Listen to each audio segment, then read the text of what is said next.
That's the word for today, vengeance. That's what the topic's going to be about. And I'm sure plenty of us out there has had situations where we wanted to take things in our own hands and, and maybe make the outcome be the way that we want it to be, or seek revenge on others. But as the Bible has always told us, that vengeance is the Lord's. So I'm going to touch on a few of those scriptures today. I'll start with Romans chapter 12, verse 19. It says, "Beloved, never avenge yourselves, but leave it to the wrath of God. For it is written, vengeance is mine, I will repay, says the Lord." So the Lord is the ultimate judge. He's the only one that should have any kind of vengeance and create and have judgment towards anyone. That's something that's up to him. We shouldn't take those things in our own hands because it never turned out right. Like, for example, look at Cain and Abel. Cain was jealous of his brother for bringing his offering to God, which was the firstling of his flock, of his sheep or lambs or whatever it is, that he offered to God, and it was accepted. And Cain brought his, and he's like, his offering, and God just rejected it, for whatever the reason was. It just wasn't, up to par or up to standard the way God wanted it to be.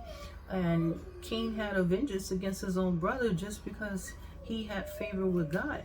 So, sometimes in life is like that. We can't take things out on people, even if they cheat us or steal from us or gossip and have falsehoods about us to other people.